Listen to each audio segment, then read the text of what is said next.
why you decided to commit to doing this one.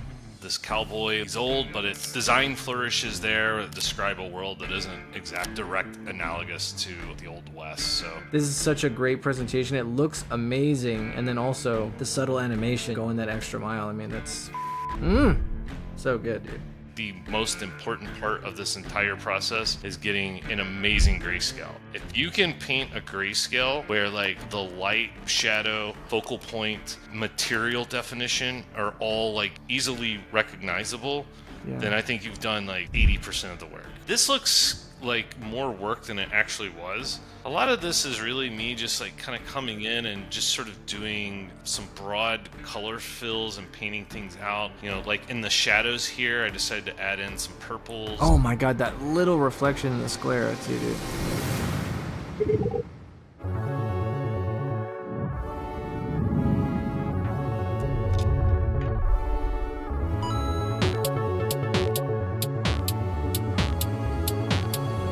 Hello and welcome to Pixel Peeps, the show where we take a closer look at some of today's best digital art along with the artists that create them. Today, we're talking with Weston Reid and taking a look at his artwork, Old Jack Cowboy. This is a great example of this unlit sort of hand-painted style that Weston is a master of. He's been an instructor for a long time too at CGMA, teaching this sort of thing, and even his students are putting out amazing work.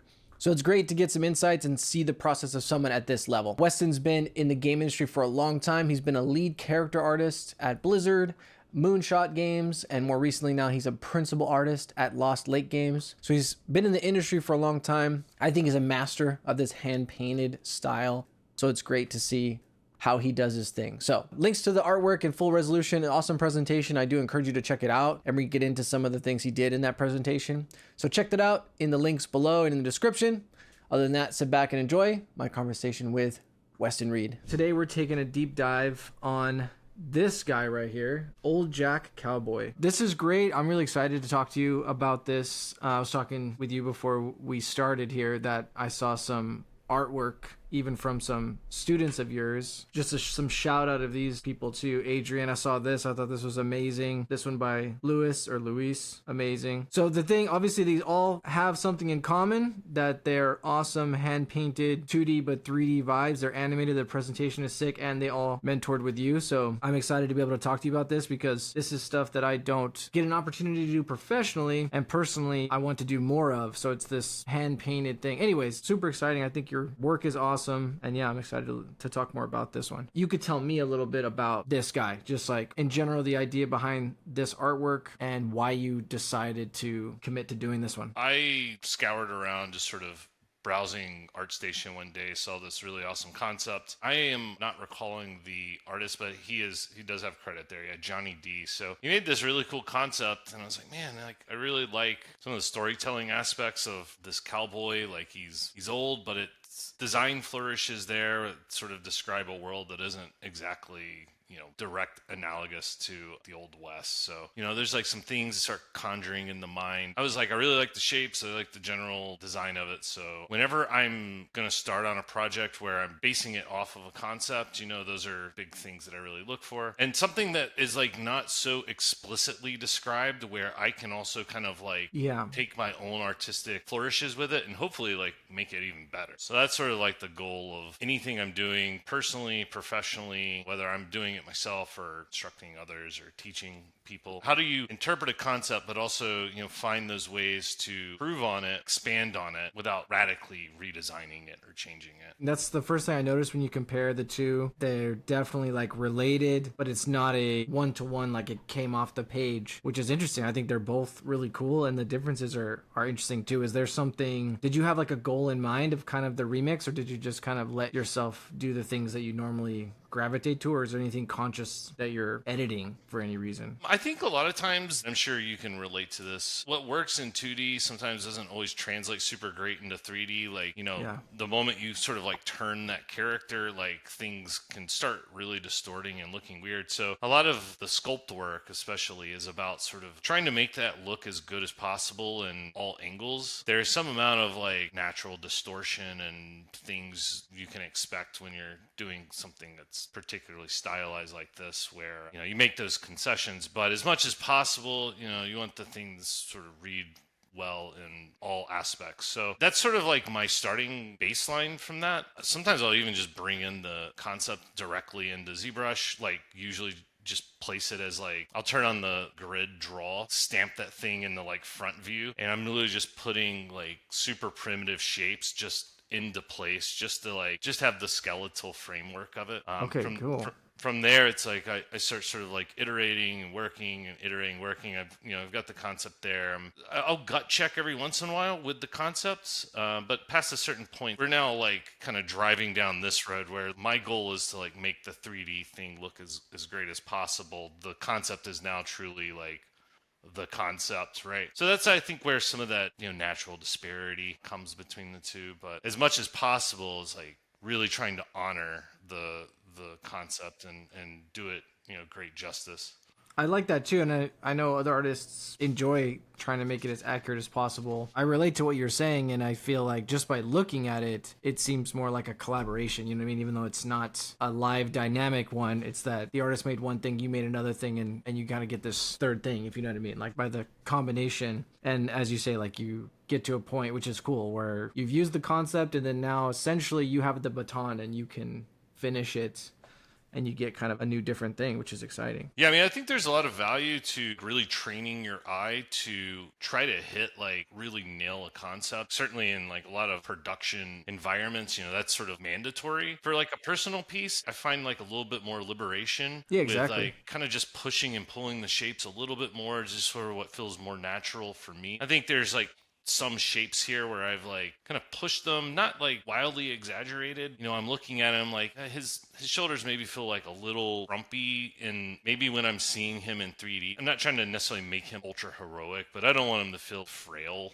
or anything, or like I made him a little stockier. I'm getting into the character and I'm thinking like, all right, what would this guy real persona like? I imagine this guy's like still able to take on a whippersnapper that's, a fraction of his age, right? That needs to be sort of communicated in his physicality. A really great concept sort of inspires you and sort of allows you as in this case as a 3D artist, continue expanding on finding your own ways to improve and make something even better. Yeah, man, really cool. Interesting. No, you worked at Blizzard for a little bit, but it is what comes to mind. It's almost like if this character was its own IP and then there was like a game where, some hero champion type of game, it seems like that version of him where he is ready to go toe to toe with some other brutes or something like that. It's cool. I'll never be able to get the chunky bevels out of my hands. They're better, man. They look better, dude. I mean, they got it right. You know what I mean? Even I like making things bigger and chunkier. Yeah, no, it's cool. And this is brighter and easy to read. Honestly, like looks like 2D, man. It's crazy. And also, just to pause, just really quick,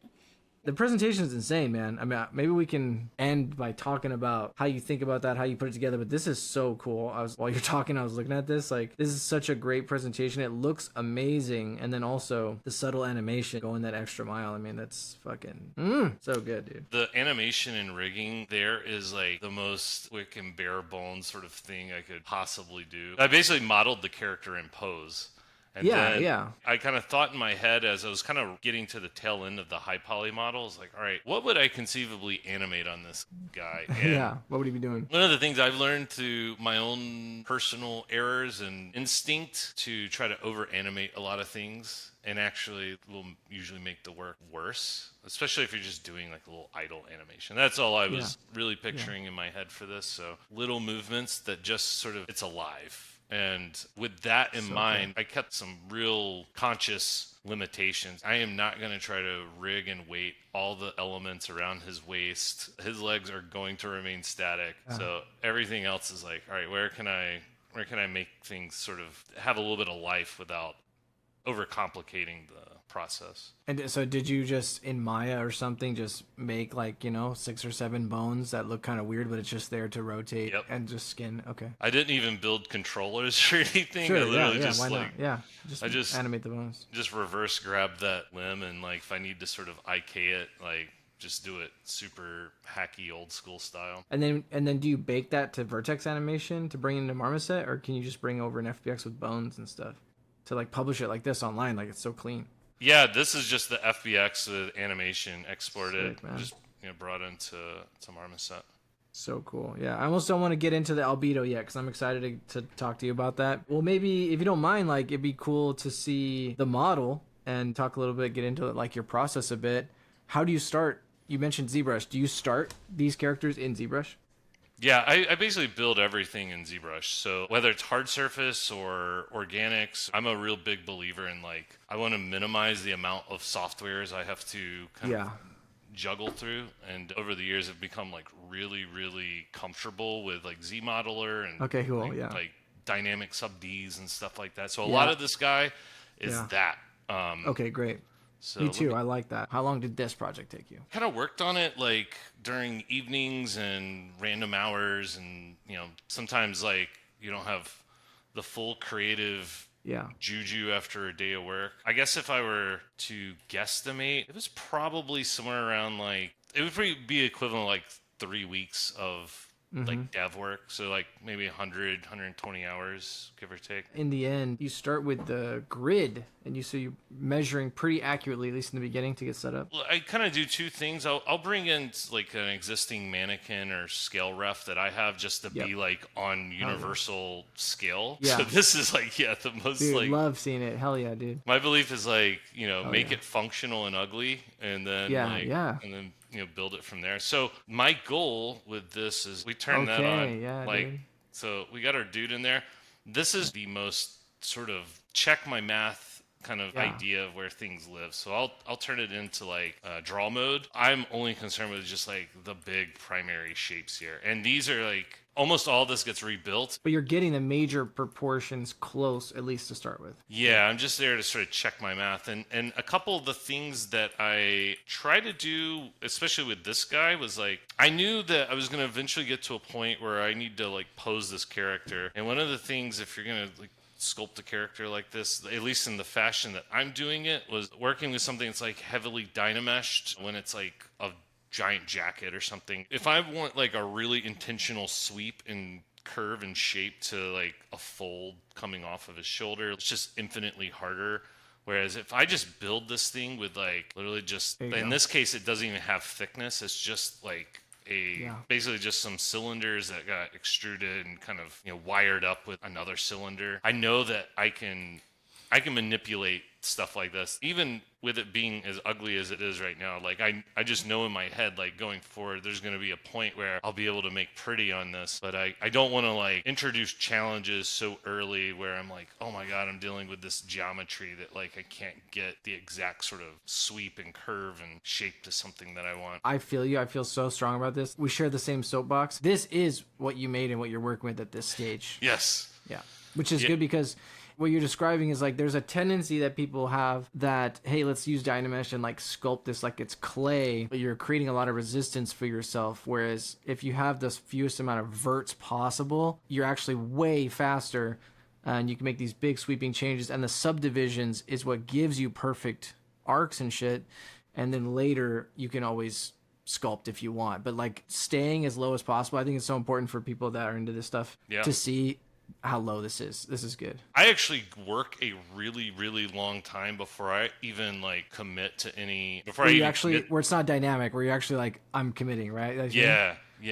Me too. Okay, so this is probably clearly blocking out the shovel there. All right, so here is like basically the same model, except for the head and some of the hair. Everything here is still like early dynamic sub Ds. So, I built that base frame. I knew I was going to want some geometry here to start like kind of pushing and pulling later when I'm posing him to really indicate a lot of folds. All the trims and stuff are basically just predicated off of the. One of the things I try to do here is make sure I've got like some pretty decent edge looping, so it's really easy for me to like extract that off and then not have to do like a whole lot of cleanup work on those trims. This guy is basically the faces that were underneath just popped off, extruded, shaped a little bit. So you can do like quite a bit just at this stage. And all these like little hard surfacey bits. One little thing I always mention to students too is, and I'm not sure why ZBrush is like this. By default, when you use a crease edge and okay, here we go. I think I know what you're gonna say. It sets this to 15. There you go. Which is like the most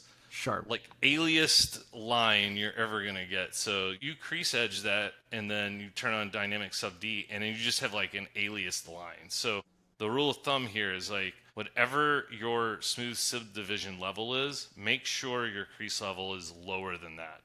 Oh, If okay, it's lower good. than that, you start getting a round off. So like I was gonna ask right when you showed the sleeves and everything. I was gonna ask about your crease level here. so like this guy, for example. All right, so that's just the raw geometry. Yeah, I'm actually curious how this works. I've always wondered, like, if I change the crease level, is that doing it for the whole scene? Is it doing retroactively, or do I have to recrease? It's creasing per subtool. Unfortunately, you Cool. wouldn't be able to You have to crease do like it per subtool. one edge on a subtool versus another edge. If you're in like Blender or something, you can actually set the weights for that stuff. But like Yeah. most times, I'm not really doing that like super often. But Yeah. for example, like that's Yep. that's Yep. default, right? Like Yep. that's gnarly. That's not going to bake well. It's going to look really bad. So this is at subdivision 4. Even if I leave this at 4, it's still the same. I see. The moment I drop that, you start getting a rounding. If I go Yeah. even lower, this becomes like softer. So if you wanted Yeah. like that felt more like rubber and less like Mm-hmm. a metal, you could do that. And then if you go to 0, you just turn it into Yeah. like raw Play-Doh. Play-Doh. Again. So yeah, that's like one of those little things that I would always like just advocate to anyone who's gonna work a little bit more in this sort of workflow is just make sure you get your crease levels into a good spot before you're going too far, or else everything's just going to be like overly sharp, and it's not going to you're not going to have a good fall off on your bevels. No, this is great. I've used polish way too much to correct that, and I think just controlling it is way better. Are you using thickness too? I love using, especially for straps. I always tell people anything where you want the thickness to be consistent. I love that they added the thickness in the dynamic. So I'm like you. I'm trying to use it as long as possible. I use thickness at probably like a earlier stage than this, where I'm just getting everything kind of wrapped up and I want to visualize it. But at a certain point, I turn off the thickness and I actually like manually just, instead of Q mesh will often like tangle things together, but I will just do an extrude on everything. Sometimes what I'll want to do is come into bits like this, and this isn't an example where I didn't do it, but let's say I wanted this to sort of like round off a little bit more. If I've got that geometry there, and I guess you could just apply the thickness too. Like I guess there's nothing wrong with that. The way I've always kind of worked is just by extruding manually. I like applying the thickness because you also have that offset, because with extrude, it's like either forward or backwards and you have to flip it. And that's the whole thing about dynamic. You can see what you're going to get right before you apply. It really adds to our neuroses. Yeah, honestly, I think it's one of those things where it just might be like an old habit of mine where I probably would benefit from just doing it that way. But this is cool what you just did. Are you showing like something you do sometimes as you add this kind of... Yeah, like bulge? I guess for me it's like I like to be so hyper specific on where I'm placing geometry that I guess I'm just gonna literally manually extrude that thing and then put the edge loop as I see fit. Sometimes you might want to do things like that. That's cool, dude. Yes. So do you do this to every kind of strap? That little kind of rounded edge? Not every one. It's it depends. Like Okay. this is an example where I did do something kind of like that, but it's for like more of the front side of the belt. Yeah. So the belt's sort of getting a Again, little this bit is so low. Yeah, thank you. Look at this, people. That's what I'm talking about. yeah, Not a lot of people, only the real nerds think about ZBrush modeling like this, dude. I assume this is gonna be new to some people. And be like, what the fuck? that there is a lot of power in this, and like especially now that Z Modeler got added to the iPad version, it's like oh my god, like I can do everything just sitting on my couch watching some Netflix. Yeah, man. Have you done that? I haven't made like any sort of like final piece, but I like kind of playing around in it. Yeah, especially doing like that's how I would do it. I mean, I don't want to like be actually absent, but like if my wife's like, "Hey, let's hang out," and I'm just on the couch not hanging out. But if I did have to take it somewhere, I would set myself up with some of the more like mindless parts, if that makes sense, like the Z modeling or polishing or adding little pores or something like that. Like, I do think it's cool that you can do that. Yeah, sometimes I just want to like really just 3D doodle, and like my girlfriend wants to like watch some dating show or something Yeah. with me on the couch. I'm like, all right, fine. Temptation Like, Island. so yeah, so this is like the final result, right? Where So you know, good. Yeah. so we go back to those pants, right? Those are like, Yeah. if I go all the way back down to that base geometry, There it is. there it is. Like, and I, turn that back into a sub D, like, there you go. But, that's where I kind of go in sort of. There you go. Yeah. But, a lot of this decision making has really already been done. I've already done the hard work here. So really, I'm just sort of flourishing things, right? 'Cause I'm also keeping in mind that my end goal is to actually hand paint a lot of the detail here. So Yep. I'm trying to think of this almost as like a 3D canvas that I'm just gonna like paint on. Yeah. There's things I obviously can't change, but there's a lot of things within those actual physical properties that I can alter and adjust and change. Yeah, I can't wait to get to the texturing process you were talking about, because I was trying to remind myself, like, while you're doing this, like, hours of modeling, 20, 30 hours of modeling something, you do not present this at the end with a normal map, correct? No. Yeah, dude. I mean, that's what's so cool to me, is like, holy shit. Like, you're doing all of this to generate the render mesh, but also, I assume, to, like, bake some things that you're going to use and to incorporate in your painting. So this is all this really cool, complicated thing of making a model to get a certain kind of painted look, which is like, whoa, like, yeah, it's hardcore. Yeah, it's a lot of this is really there to. I could have probably shaved like a good 10 plus hours off of this and just had like, it would have been worse bakes, maybe probably a worse model, but I probably could have like Frankie. I probably still could have made something that like looked pretty good, but I really want to like take pride in like a good high poly model, and then that is only just going to make the texturing process like that much easier and more friendly. So yeah, I mean, you're texturing, you're painting by modeling rather than and I get that myself. I mean, and like, it seems like you like the control and everything. Yeah, you're setting yourself up, making really clean, good base meshes for specifically what you're doing. But these wrinkles on the pants and the sleeve are really nice looking. They're very minimalistic, but they seem like they are, to some extent, you'd have to freestyle sculpt that, right? With some kind of chisel-y brush. Yeah, yeah. There is sculpt work here. Like, the past a certain point, like, all right, I'm committing to sculpt some things now. So like, a lot of stuff on the pants, the jacket, glove, there's some work on the bandana, obviously like the face and whatnot, and hair get their own little bits of love. Even the hat, it's like I go in there and kind of like put some just sort of like irregularity into it. You get the wonky in there. Can I see your belt buckle? So that's another example here. Like, it looks, it turns into like Disney, the wonky thing right there. The end, that might have been the piece you showed earlier, but the fact that that's not symmetrical in any way anymore, that it's got a personality to it, that, you're probably using move brush stuff to like wonky it at the end. And I think probably an important pass that you're doing, and it's easy in ZBrush with the moving stuff. Yeah, exactly. So like that's a really great point. So like, let's say whether I'm in a professional or personal setting, it's like whether it's me or art director, someone's like, maybe let's like push that a little bit further. If this was just some big Dynamesh thing, it's like, oh shit, what am I gonna do, right? But in this workflow, it's like, okay, cool. Like we'll convert that back into a sub D. I can now come back in here and let's see. I can literally just go to a move tool, and since there's literally no points that I'm dealing with.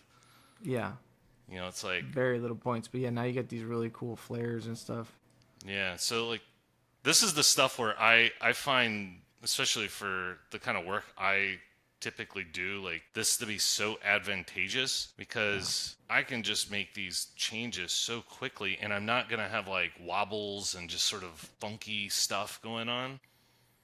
Yeah, super clean. Yeah, so, and then it's like art director's like, hey, you know what, like actually just push that out even further. Like make this mega wonky. All right, cool. Hey, you like that? All right, great. Apply. And then depending on the art style, it's like, all right, maybe I'll come in and like let's see, just like that bevel, got a little bevel brush there. Come in. Oh, get a little ding. Yeah, just like little breakups and things like that. Did you do some special now when you went back to dynamic? The only thing I did was like, so this, when we first started on this thing, I had already applied the dynamic Yeah. subdivision. So it killed dynamics, but it Yep. added the subdivision Subdivisions. levels, right? So you just dropped to 1 and then deleted everything? Okay. Yep. So I basically went down to 1, delete higher. And since this is retaining all my crease edges, so I can just turn that right back on. And even now, like I could, up that. If I wanted this, like if Yeah, you want to be 80 was sharper, make that like a sharper kind of metal. It's like, all right, cool. Do that. Keep shaping it. Yeah, great. It's very non-linear and friendly in that regard. Yes. And I was thinking the whole time, non-destructive. That's the thing people need to, if you're not on the non-destructive train, you gotta, anything you can do to do that, it makes everything better and easier. It's inevitable that like there's gonna be a moment where you nailed something, and either you or your boss is gonna be like, I actually kind of changed my mind. Like, can we try something else? And you're like, okay.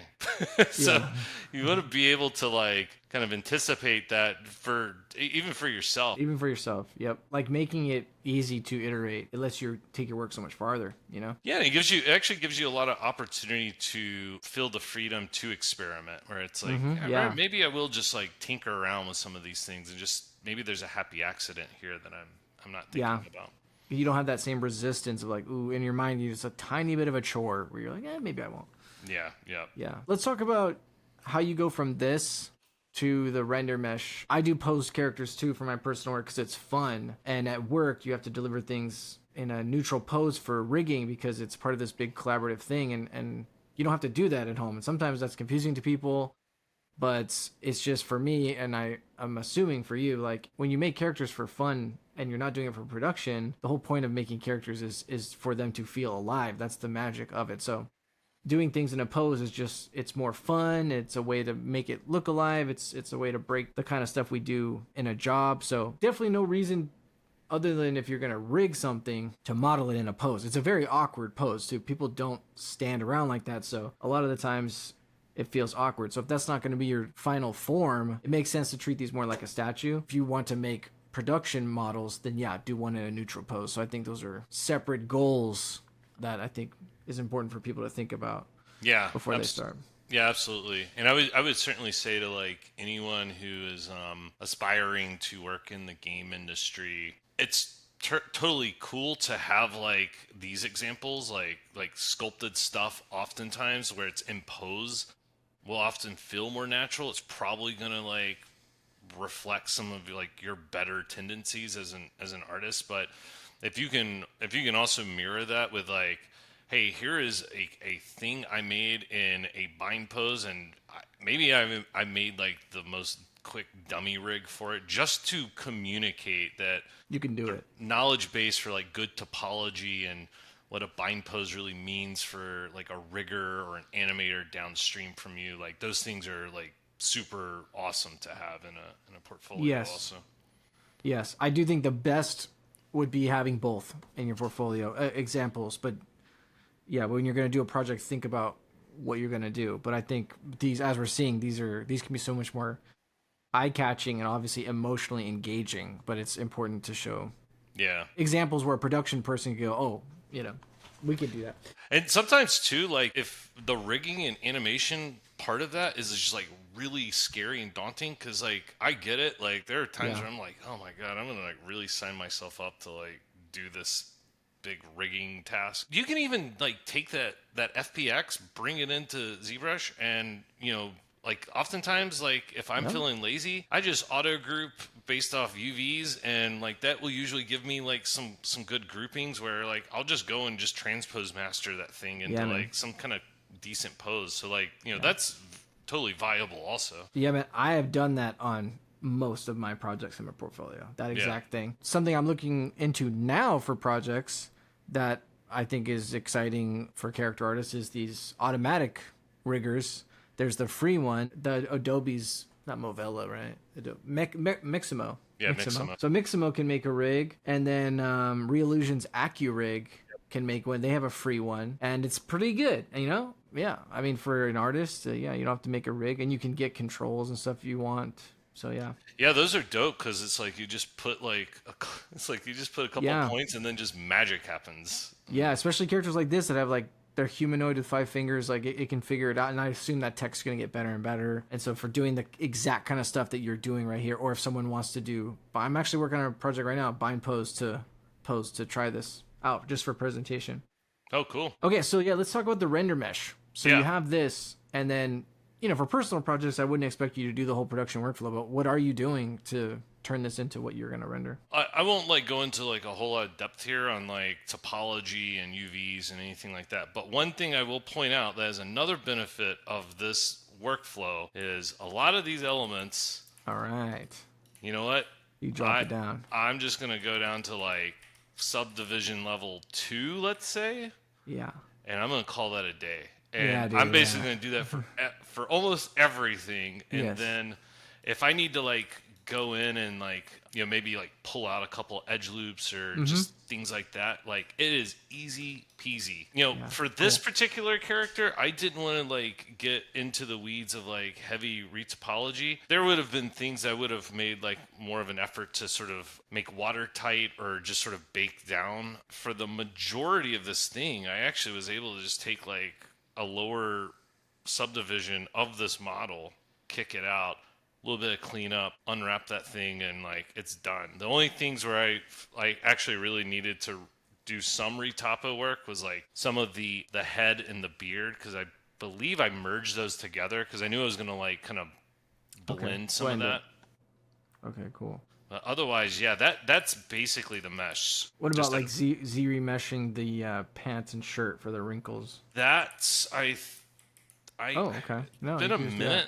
It's been a minute. I may have. That looks pretty good. I may have actually done that. I definitely didn't use this. This is like losing too much. Even this is probably. I can check your wireframe. It looks like you may have just adjusted it or projected that, but the topology looks like that. Yeah. It just looks more accurate to the shape, but it looks like the same polygon and flow as that. Yeah, there's a high likelihood I did something like that and like brought in the blender and just used this mesh as my topology mesh. The pants have some special sauce on it. But so Blender, your kind of DCC that everything lives in. It's become of late. I was a Moto user for like 15 years. Like I was like an OG Moto guy, like 2004, 2005. It's obviously shutting down, but it kind of been dying on the vine for a while. Man, if I'm gonna like learn a new software, I might as well go with like the open source thing where everyone's just doing Wild West like cool tools inside of it. It's still something I'm getting accustomed to. Like it does some things really amazing, and then other things are like, well, I don't understand why they would do it that way. There's a great community. There's a lot of people making really cool stuff. So and very easy to get help or Google or YouTube a thing. Tons. I basically learned everything primarily off of YouTube. There's a couple of courses I paid for, but 85% is like, oh, how do I do that? And someone's got an answer. Yeah, exactly. All right, so Substance Painter. So I'm going to open up. What you're going to see here is the final result, but I'm going to walk us all the way back down to the beginning. All right. This is it. Like what you see is what you get. This is Love just base color. Base color. Oh, there's no light in here. This is it. So that's the thing is like, I assume everyone knows, but that's the deal with these. Not all, but a lot of this kind of a style. This some people call it hand painted style, whatever. But there are a lot of games that it's called unlit. They are not doing shading. You're just showing your base color. Sometimes people mistakenly call that albedo map, but it's the color map, and that's what we're seeing. So that's showing the light and the form. Maybe the engine will do like a cast shadow, but they'll do this type of game. It's a cool look, by the way. So people are doing this just for the look nowadays. But it kind of was started from being able to make things that looked amazing because you're faking the lighting and it runs really fast. So a lot of the RTSs, Warcraft and Starcraft and things like that from back in the day. And I know I just listed Blizzard games only, but a lot of games did it, and I'm sure mobile games do it now and stuff, and kind of blossomed into its own really cool style. And people are mixing this with different kinds of lighting effects and filmic and shit like that. Even there's some like stuff in Love Death Robots, probably in Arcane, that are kind of related to this. I mean, there's definitely people doing some cool things with like marrying. Yeah, Arcane is a great example, and Love, Death, Robots. There's a few episodes that do a lot of this too, where they marry a lot of the kind of philosophies of unlit hand painting with like some shader support, so that you can get Yeah. like a strong rim light for like Yeah. a particular shot, or like a gradient of color, like if a character's in like moody atmosphere or something. Yeah. Yeah, and I love it. Marvel Rivals. Yeah. New game, newish game, right? And I love the way that looks. And again, they're doing it's that next step where they are doing the hand painted unlit kind of textures, but it's lit kind of. It's got some lighting in it, and it's got the strong rim light, so some dynamic stuff, but it doesn't take away from it looking like art all the time. It's a very visceral, sort of very graphic kind of Yeah. experience when you look at it. I mean, it's like one of the reasons why I actually think there are some games that are like from the PS1 to PS2 era that I think have aged better than like Absolutely. the Absolutely. the gritty shooter that was so cool Yeah. in 2007, right? Exactly, dude. Like the Kevin Spacey Call of Duty did not age the same as like Spyro or something. Or, Yeah, exactly. Yeah. Or Shadow of the Colossus or something like that. Or Metal Gear. Yeah. Like you say, a lot of the PS1, PS2, they were doing this. And even when I started doing game art, by the way, we put a lot of lighting info in our stuff before engines got good enough and PBR and all that. Now you don't do that in the standard PBR, semi-realism kind of shit. But I still love this, and yeah, I agree. It looks cool. So yeah, anyway, sorry. Let's step through, and I'd love to know like what you bake, do you bake everything, and how do you use it? Yeah, so let's take a step backwards here in time. I'm gonna turn basically everything off to the most raw grayscale, and I forgot this guy's actually multiple texture sets. So Yeah, I was gonna say. Yeah, I wanted to ask you about that. Are you using UDIMs or texture sets? For this guy, I just used texture sets, but it actually probably would have run a little better, frankly, if I had just done this via UDIMs. I'm addicted to UDIMs now just for workflow, even if I don't deliver that way, just because working with one layer stack is just, God, obviously so much better. My perception of Substance is that it handles UDIMs way more efficiently than just texture sets. Yeah, maybe. I just feel like there's less drag on the viewport. I bake out like your kind of standard issue textures. So we're going to do like normal map, a world space, normal map, a curvature, an AO. I do a second AO that's like a directional. Whoa. Which is that you can do that in Marmoset. You just turn on floor occlusion and then it'll basically. Okay. I remember from the X normal days. Yeah, yeah. But how are you? Are you baking another one in Marmoset and bringing it in here? I bake everything in Marmoset. So oh shit, dude. Yeah, the bakes that are here are not reflective of Substance. I do the bake work. Why? Well, one reason is I know Substance has improved on this, but there used to be a time where like you would have to like basically file asset name match everything to like get everything to like correspond. I am impatient, and so when I've got this high poly model, like just to go back to this for a second, when I am done with this entire model, I basically just like merge visible.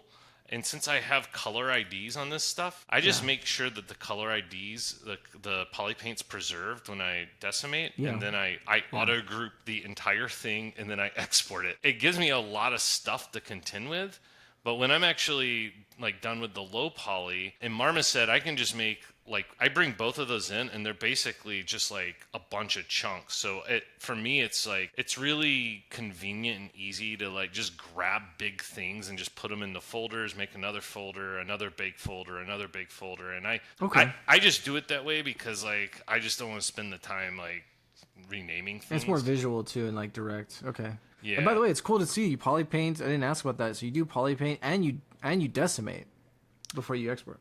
Yeah. I mean, just to make the file lighter from then on out. Yeah, if the file's not like crazy heavy, I might not do it. This guy fully merged is about 25 million. I've got a pretty hefty rig, but I might as well just go ahead and decimate it. Yeah, it just takes a few minutes and it makes everything faster from there on out. I usually do that too. Yeah, the thing that I do, the sort of theory here at a big level of like how I work is I am thinking about the character model as a 3D canvas, right? You can watch guys who are way more talented than me who will like just take a model and they'll just bake an AO and then they start painting. And it's like, you guys are wizards. What I have developed with this sort of workflow is like, I really like sculpting.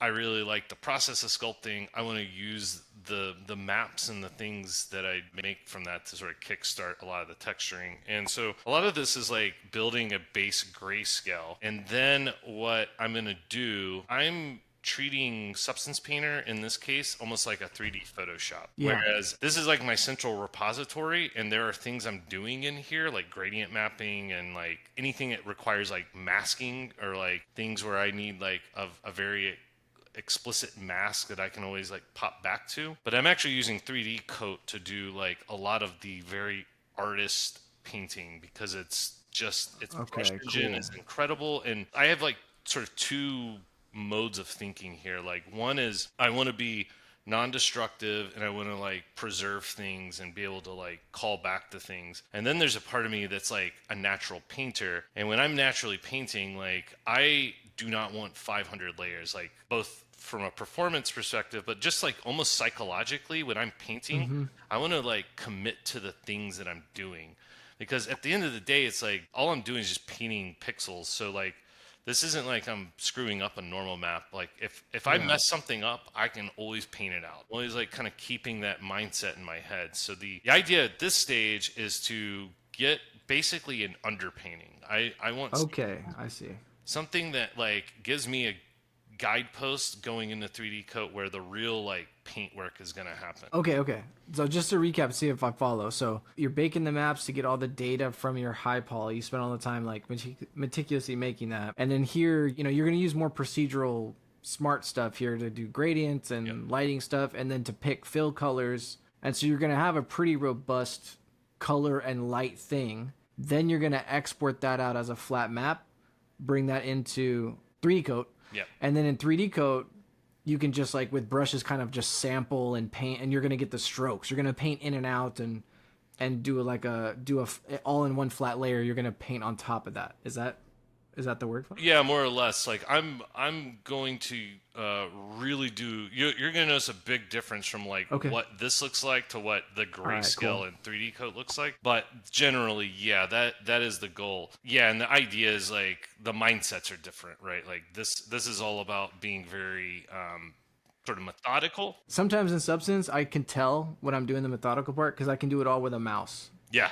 I'm just like 2 hours. I've just used a mouse, and I'm like, oh shit. Yeah, so like a lot of this is like just basic generators that come out of Substance. I'm just stacking them. It's a combination of multiplies and overlays and whatnot. One other thing I often do is I will put in a kind of like a fill layer. So I will open up the concept often, sort of like fill broadly, like just broad sort of like value blocking for different elements. Like if I turn on those guys, right? So like I'm just trying to. You are really using grayscale for a lot, right? Oh, so that's something to really like hone in on. This is something I teach my students, and I live and die on. Is like I think the most important part of this entire process is getting an amazing grayscale. If you can paint a grayscale where like the light, shadow, focal point, material definition are all like easily recognizable, then I think you've done like 80% of the work. Like you've really done the hard part. Great, man. I love that. And that is very much like concept art. A lot of digital artists, paint that way. A lot of great like illustrators and concept artists, you'll see them, they stay in grayscale for a really, really long time. Yeah, like 89% of the time, So, and you're trying to get the composition and make everything readable and, interesting. Yeah, I can't wait to see how you add color to that. I guess you just change it maybe, Or do you remap, like a gradient remap? I get to something like this, let's say, and then I'm going to go into 3D coat and I'm going to start painting. Now, there's going to be a big jump here when you guys see this. Okay, so like for example, this is the face that we're dealing with right now. Okay. So this is what I actually end up painting. Oh shit! Wait, so it. Oh wait, fuck! My brain's melting.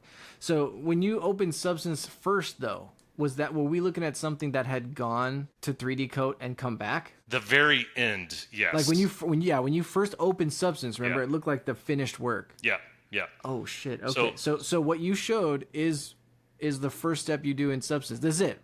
You don't this, go farther than this right now. You export this as a flat map and bring it in. yeah, some variation of Whoa, this. dude. Like I've got like for these different texture groups, some of the fill mask. Like so, Yeah. I'm doing like some value blocking this stage, but Yeah. that's it. Like that's basically what Yeah. I'm That's what exporting. it is. Okay. I want it to be like this because Uh-huh. I'm thinking in a real painterly kind of Yeah, you're doing a mindset. lot more painting than I thought, which is cool. Yeah, so that's Dude. when I'm coming in here and like, Dude. so like that shadow, like that drop shadow on him, like that's Yeah, not yeah. baked or anything. Like I'm going in there and like physically painting that. And you're doing this on one layer usually? Or one or two Oh layers? no. Okay, yeah. The way I sort of advocate for working is like, you know, you want to paint obviously like with some layers, but past a certain point, you just want to like commit to the work that you're doing. So it's sort of like, you know, I come in here and By the way, I have not been into this program. I saw it 10 years ago. I know people use this. This is the hand painting texture program. And so I just want to see you use it for a little bit. It's cool to see. Unfortunately, 3D Coat streaming and my Cintiq drivers don't always play nice, so it actually Gotcha. just kind of pooped out on me. But Okay. I would just tell anyone that's watching this, like, if you've never used 3D Coat, like, this thing is without a doubt the most natural painting sort of environment that you can live in. Like it will allow you to sort of paint in a way that doesn't feel as sort of mechanical and robotic as other softwares. And the thing I really like about it is, again, I really like the mindset of when I'm in this mode, like I paint up like, you know, I don't know, let's say X amount of layers. Like I'm doing this, and then maybe like here, you know, I'm like I'll hit V, I'll sample there, like maybe I'll do that, and you know, I do all my work, and then I'm eventually just kind of coming here and just doing a merge visible, and then Yeah. just keep building back up, and then I merge visible, and I just do that over and over and over and over until I get to a point where I feel really good with it.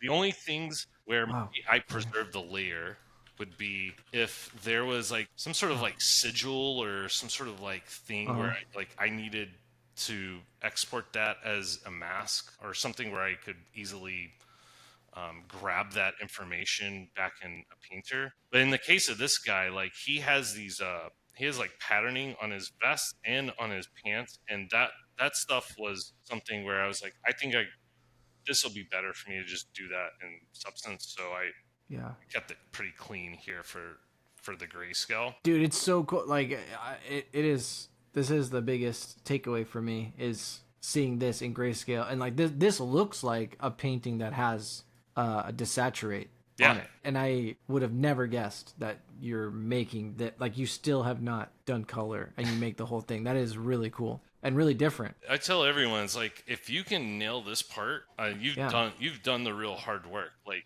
you know, for me, It looks sick already. Yeah. I mean, yeah. I want to like be able to read value. I want to be able to like know where my eye is being led to. I want to have like that balance of like darkest darks, lightest lights, you know, all the material definitions. There are people who are way more talented than me who could probably just paint this directly in color. But for me, I find like color really starts sort of distorting my view of like value. For me, like I just like put a really heavy emphasis on getting this part right, and then everything from here becomes like exponentially quicker. And non-destructive again in a way, dude. Like we Yeah, talked about before. Like if your values work, you can play with the kind of gold, how yellow, how red the gold is, or whatever you want, and you know it's not going to break the work you did. So you're just separating it, and that's one of the strengths of digital art. Like if you're doing a oil painting, you have to get it all in one color, you know, and you mix it. But this is like, let's figure out the values first and make it work, and then we'll figure out color. We can separate those two kind of things. even if there are things that aren't totally correct here, it's still just pixels that I can like. For me, it's like as long as I got the large majority of things correct here, even if I'm in color mode, it's like there will still be some painting in color. Yeah. When Okay. I get done with this stage, we hop back over to Uh-huh. the substance. So now the next part of this begins where we're going to start gradient mapping this. Right, so here's our Right here. final grayscale, and you'll notice I've got like a consistency with like folders and stuff. Like for anyone who this should be common knowledge, but like name your stuff, put it in folders.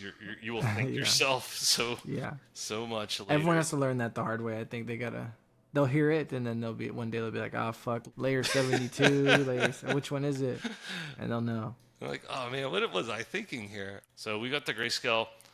This is actually where, like, I made a decision of what I was gonna just add in. So like, he's got these stripes on his pants. So Oh this yeah. this is like one of those things where it's like, I want to make sure I got a mask for that because I'm gonna need the gradient map that independent from the. Now, just one quick question. Sorry about 3D coat. Like, could someone just buy 3D coat and just vanilla start painting on there, and it would get the benefits, or is there like, are you using some kind of special brushes and shit now, or Nope. is it? This Okay, is cool. I am using like bare bones. I think that's one of those interesting things. A lot of students will ask me is like, "What's the cool magic brush that you're using?" And I'm like, "It's a square brush or it's a circle brush. Maybe one's hard, maybe one's got like a fall off." The majority of the paintwork here is like those kind of shapes. There's not like a super cool mega brush. The only thing I So let might me. say is in the newer versions, there is like a thing called Power Smooth that can Ooh. really help with like blurring and smudging. Okay. Yeah, like a smudge. Okay. Yeah, because the brushes here, for example, like if you hold shift, they will smooth, but it is like really not very powerful.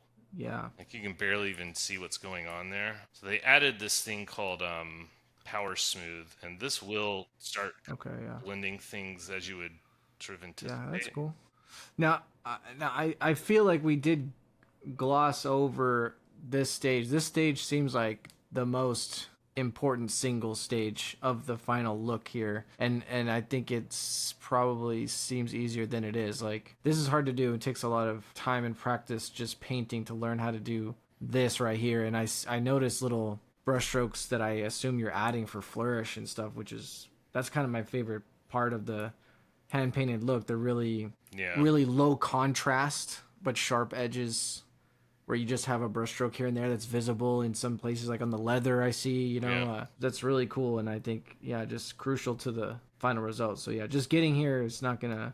You still got to do the art part in here, and yeah, it's cool to see. But yeah, that's my favorite kind of thing. That really low contrast, visible strokes there. The little flourishes there, they really go a long way in describing the material type and sort of like the aging and weathering of that material type. The thing I really stress to people, and what I do myself, is when I start painting, I am always working big to small. For me, like I spend a lot of time, especially early on, like painting and then just like kind of just taking stock of it. You know, Okay, cool. where is the light directionality coming from? Am I kind of describing like the broad form? Where is like the shadow hitting on the other side of the character? Does the character even get like any sort of like subtle rim lighting? From there I start trying to find like the secondary shadows. Like this is basically like kind of a combination of shadow and AO. But you'll notice here like there is a gradient in the shadow. So like I'm not Yeah. painting it as like a full and then just like lowering opacity. I kind of paint, lower opacity, and then kind of paint some more in another layer, make that a little darker. A lot of this stuff has like it's gradient work that I would describe as like don't necessarily see it, but you feel it.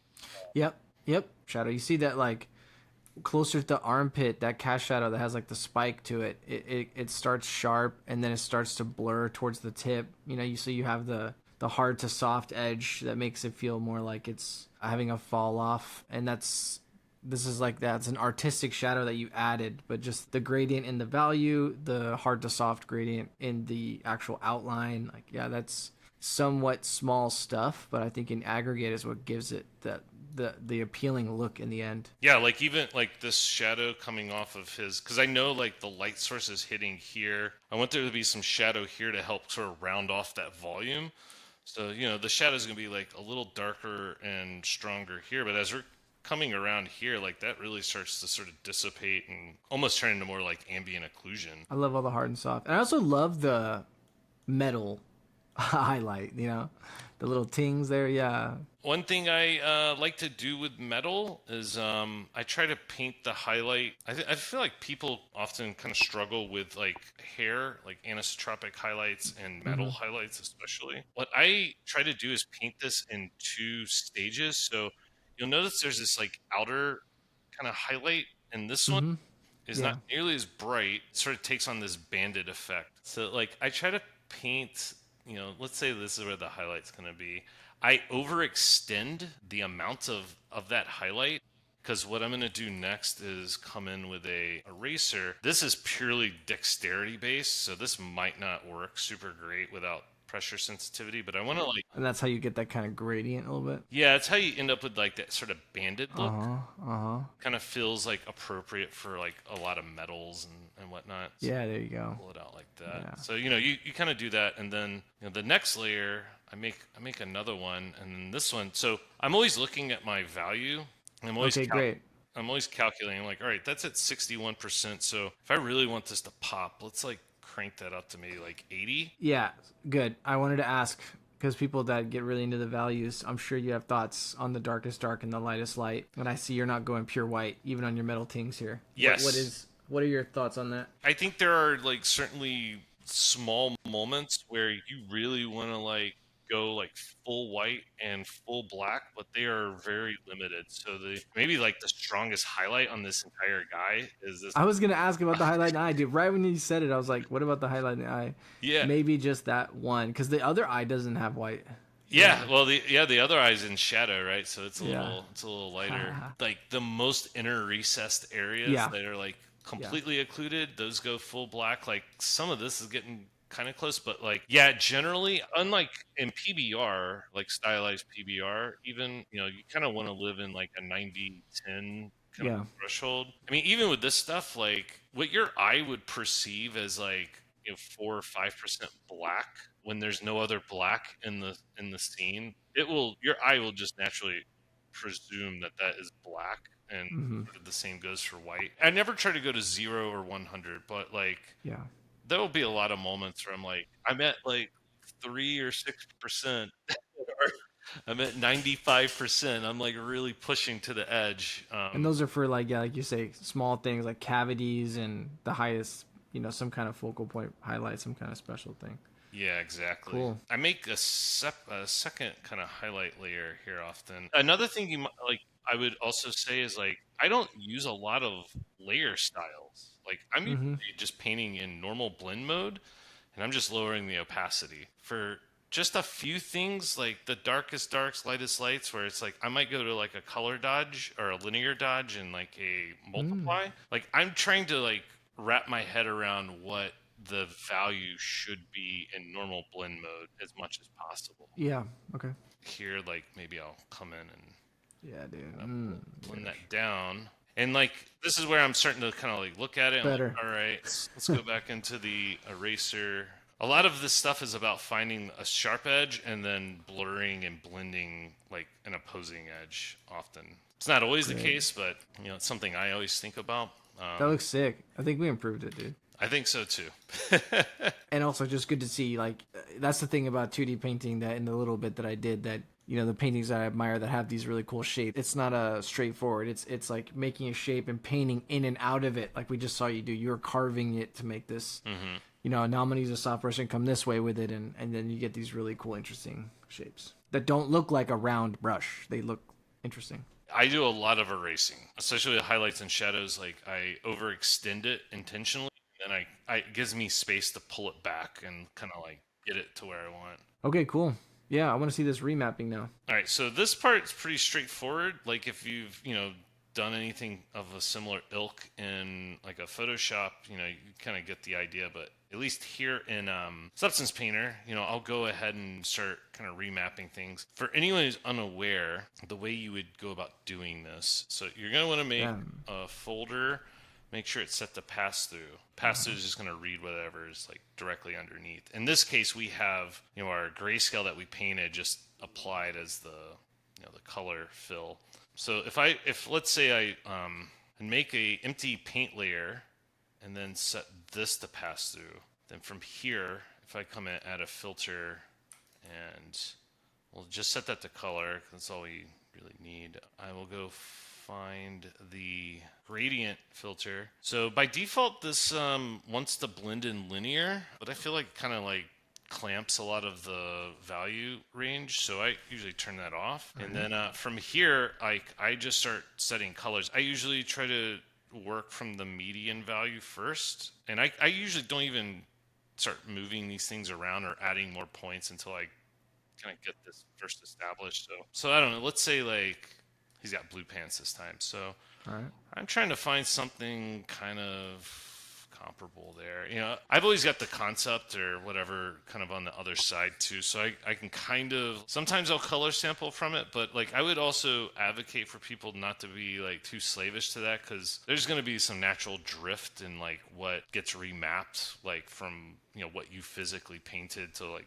the color and value that's reflected on the concept. So I don't know here, my general rule of thumb is like I will try to like shift the hue for something that's in shadow, and usually something more saturated. Okay. And then Already looking cool. and then something that's in highlight. This is where maybe I might experiment with like the actual hue a little bit, but we're gonna go like much less saturated. This isn't a element that has a lot of reflectivity, so it's probably not gonna show too much, but you know, you start playing around with those values on the scale. And another little thing you can do too is maybe you painted something and needs like greater value range. You know, you can always come in here and just add a levels and then just put it below the gradient. Yep. If I needed to like kind of crunch that Yeah, down. so you can create, you can change the levels and the contrast and everything in the paint work you already did. Minimal, like if it's way off, I would say like you probably painted something incorrectly and you should just go back and fix the paintwork. But, you know, like if you got to nudge some things, it's totally okay. So basically, you know, everything here is just a variation of that. This part's really straightforward. So I get to a point, the gradient maps are all in place. So, and minus his blue pants. I don't know, man. I think another improvement. Hey, see, look, we got a skin variant already.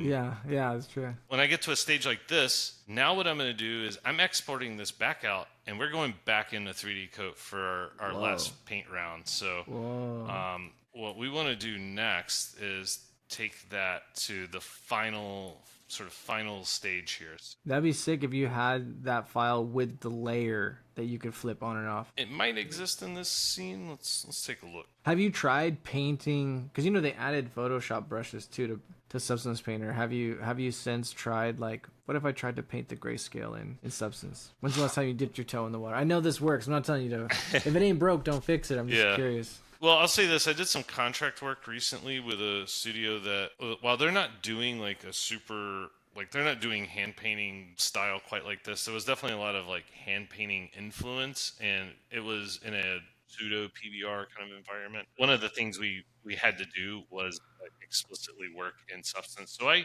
started finding some ways. I think for me, there was a way for Substance to allow me to just like do paint layers and collapse them and just sort of work like, because that for me is like just psychologically, I guess. Like I see what you mean. I really, when I'm painting like that, I want to just be able to like commit to things, and I'm unaware of any way to like make layers or merge layers and Substance. This is it. Okay. That's Okay, the here we go. original. Here we go. That's what we took out of Substance Painter, and that's what we got. Bam. Final. This part, this looks like more work than it actually was. A lot of this is really me just like kind of coming in and just sort of doing some broad color fills and painting things out. You know, like in the shadows here, I decided to add in some purples. Oh my god, that little reflection in the sclera too, dude. Dude, I don't know. You're selling yourself short. It's really cool. And also, you know what, dude? I think this should serve to everyone. But like, this is inspirational to me. Is just that the thing that comes up all the time. The difference between good work and great work can come down to a very small percentage of the project and the effort. Yeah, just flip, like, you know, if you take off what you added here, this a lot of people would stop here. You Yeah. can stop here. That's not wrong, and people would publish it and go, why isn't it getting the same attention, or like, how can I improve this or something like that? And like, it's really interesting to just visually have an example here of this. Like, if nobody saw the difference, they'd be like, yeah, that's good. It's hard to come up with how to improve it, but it's that extra polish, and it's a lot of little things, the color and the, very subtle reflection and everything, and then just kind of seating the eye in there always makes characters look better, having that darker around the eye and like kind of the shadows making the eyes. I don't know, man. It's really cool, and definitely a step that is making a big impact. And there's like subtle stuff on the face is like the biggest pop, but yeah. There's subtle stuff on the shoulders and things too. More Yeah. color variation. Yeah, you'll notice like, a majority of the work, I've done like most of my work here for like the body. This is where I was like, I'm going to, for me, it's like this can go so much further. So that's where I focus a lot of my energies. I also knew, I was like, look, this is where the viewer's eye's going. So I want like really everything from here up to really, I want it to call attention. I want it to actually have more information than like, I don't want you focused down here, right? Like these are cool little things to like appreciate, but like your eye should be, when you first see this thing, like you should be kind of immediately focused here. That's where, a lot of the biggest sort of contrast and saturation, that's where the most sort of color information is going to live. Yeah, it's like little yellows here into the skin. Like there's a little bit of like some purple here coming out of like his nasal labial fold. It's just all those little things, man. They all add up. Individually, they're really kind of small and insignificant, but in collective with everything else, like they just add a little bit more life to something. Yes. They add nuance and depth. Yep. A lot of little things, like tiny color contrast. Yeah, there's more color variation. Yeah. I just kind of painted in a little bit of like splotchy dirt, like this is a very much a thing you feel, don't really see. Look how low contrast it is. I mean, it's crazy, but it's great. It's great. Kind of implying a little bit of like, this is just purely hand painted. This like some idea that maybe there's some actual fabric material quality to that. Yeah, in a nutshell, like that pretty much is like it. This has been great. So I have some questions to end on. I do want to say, just to wrap up kind of how I feel about again, it's inspirational for me. It makes me want to do some hand painted stuff. I think it's, after seeing you go through your workflow, to me it's so interesting seeing how it's an example of, at the same time, a lot more effort than I think is perceptible. Like the amount of modeling and stuff we talked about, right? To get here, because the final result is so much in this color map. It's like this example of a ton of effort and big things, but then also in restraint. At the end, you're doing things, as you said, big to small, and that's the whole thing. At the end, we're talking about subtle different, like just tiny different little hue, tiny different little value. By the time you get to the sclera and the bandana and the leather, it's like really small, and it's just really dope. Yeah, it's all predicated on like getting the big things correct first, and you work your way so that by the time I'm at the tail end of this thing, like it really is actually super fun. Like even though I've been working on this for like a bunch of hours, and like we've all been there where you're like, man, I'm just ready to like kind of put this thing to bed. It's like really fun to go in and just almost be Bob Ross and like, oh, I'm just gonna put a little bit of purple here and a little bit of yellow here, and like, oh, it kind of works, and like it's a little bit of like artistic reward after making absolutely. Like figuring out all the hard stuff. Like that final stage is like infinitely easier than like some of the other big decision making stages. Yep. I think you pretty much can't go wrong at the end, where like you're talking about, like we could do a little thing here, do a little thing here, and it just adds more to it. It doesn't have to be exactly what you did. It's just you're making it. It's everything you do just makes it kind of more interesting, and you're standing on such a strong foundation by that point. It's just adding to it. What was the hardest thing about this one for you? Was there anything that was more hard than you thought, or just in general? What's the hardest thing to do or complete on a project like this? I think with like a posed character like this, it can actually become pretty challenging to just contend with all the little like bits and assets. Like there is a world where like I could have spent the time to like, for example, like the trim into the shoulder pad, into the like the padding that's on top of the shoulder pad, into the stitches. There's a world where I, in a production setting, probably just bake all of that down onto a single mesh. When you're having to paint shadows and stuff, like you're having to like physically like hide those elements or freeze those elements so you can get around it and like paint it. And there are things like that where it's like, oh man, like it's just a lot of like elements to sort of contend with. So I guess like that's what I sort of signed myself up for though. So I kind of I've been there, yeah, where you try to do something fast and loose, but you do have to pay a different price. Yeah, it's like it's like trade-off. It's like I probably I would ended up spending the same amount of time. It's like at least I'm doing it painting rather than just like doing topology work. So every time I paint one of these things, like there is always something new that I'm sort of contending with. Do you have something that you felt you learned that you still like that at least stuck with you about this one? There's a level of like shadowing to the character where I think it could have been done really harshly and would have created like a really like hard contrasty sort of end result. So I was kind of proud of like the subtlety of like things like the drop shadow from his hat,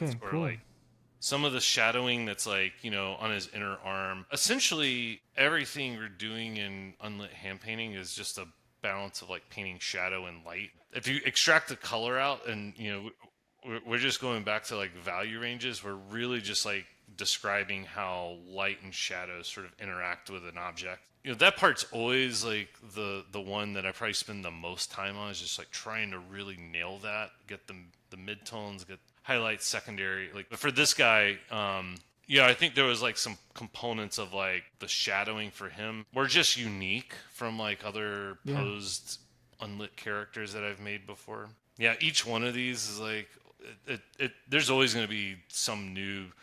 It's not like I suddenly learn like one new cool trick, like a Google search or something. But there are these like recurring things that you really have to contend with in any of this sort of style of work, where it's like, oh, okay, like that approach to doing that, maybe I can consider that for the future of like how do I want to do like a faded gradient shadow.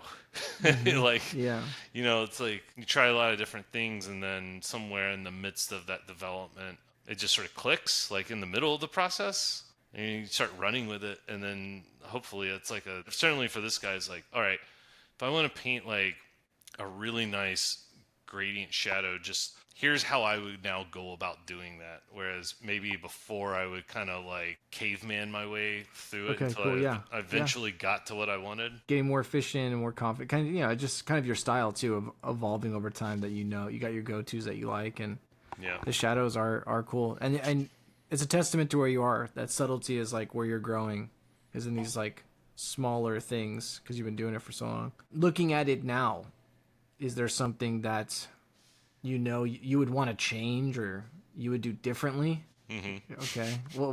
What's the biggest thing? Oh boy. Well, let's start with this. I totally forgot to paint this piece. Yeah, dude. Awesome. That's the best answer. I think I noticed it just while you're in your files, but I didn't notice it on ArtStation. Yeah, like I was like, what's going on there? Like I swore I painted that, unless my file is out of date or something. I think I would have spent like maybe a little bit more time like with some of the shovel. I think I gave it some attention, but I think maybe there's a world to give it a little bit more attention. There's a couple of areas I've noticed where like I didn't capture like the shadows as well as I should have. Like I should have like double checked this. Like there's a couple of glancing moments where you're like, oh yeah, that part's not filled. This is where I was talking about like the complexity of I see all of these elements, and you got to paint shadow on them. Yeah, sometimes you just, I try to like double and triple check things, but that one I feel like kind of egregiously missed. All right, just some little things, not too bad. And you know what? Just so you can sleep at night, I did check, and the medallion does have some texture on it on your art station. God, you're good, dude. Don't worry. Jeez, just yeah, that was a close one. No, just kidding. This dude is fired. Before we like wrap up, I mean, again, I said your presentation is sick, and your students too, the mentees are great. So I just have to think you've got some strong thoughts or a go-to plan on that, or in general, like, how do you think about presentation?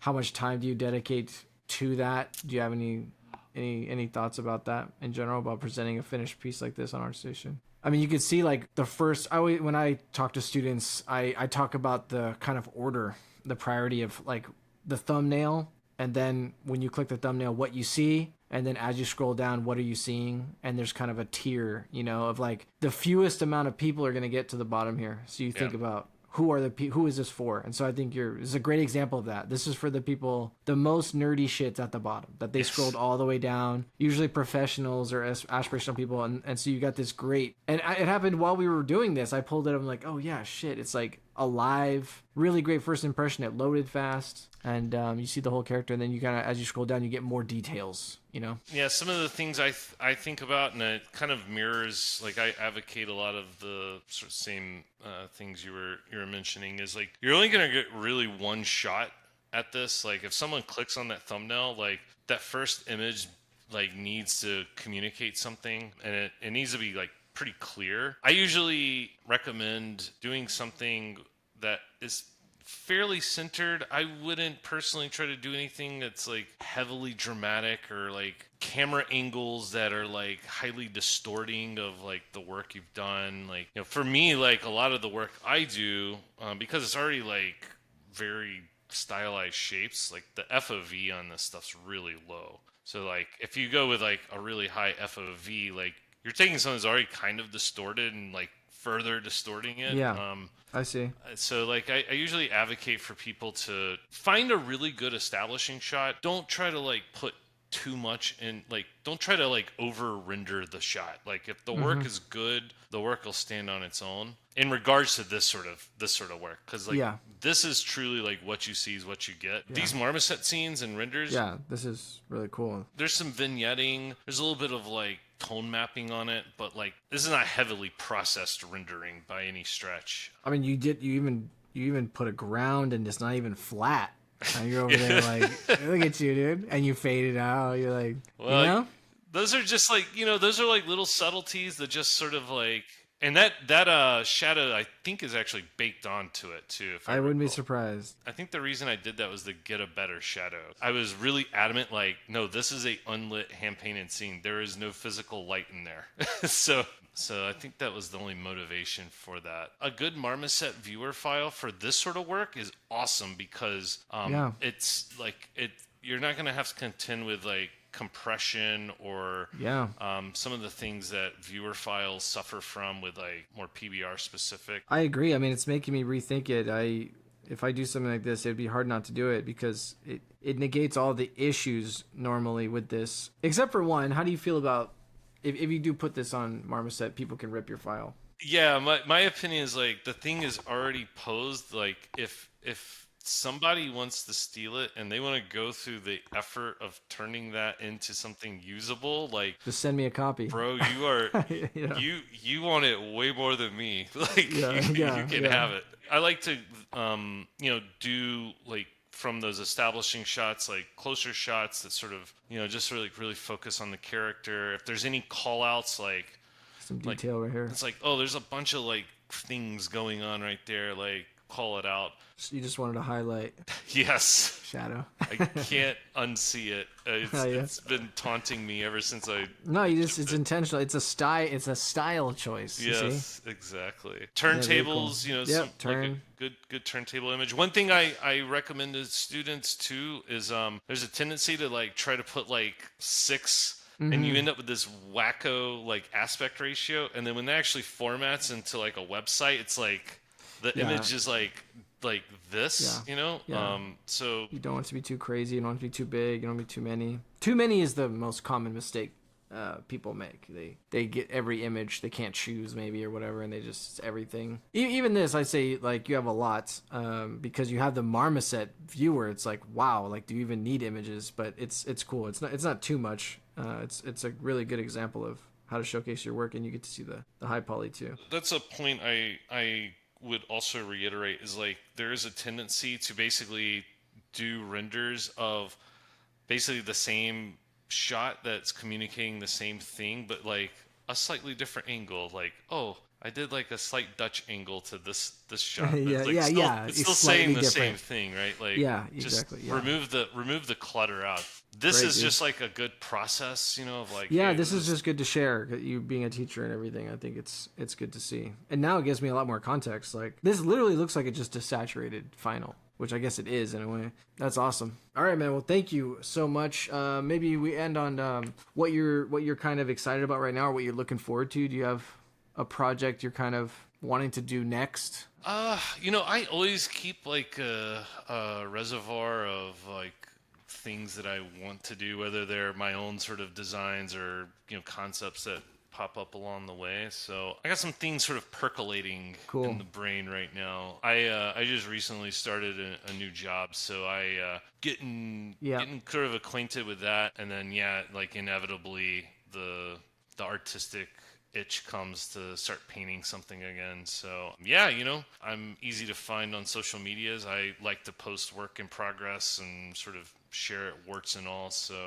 I'm sure once that ball starts rolling, people will see what I'm cooking up next. Yeah, great. I'm looking forward to it. And thank you so much for your time here and like the info you share online. If anyone listening is interested in getting a deeper dive, definitely obviously check out Weston Reid on ArtStation or socials.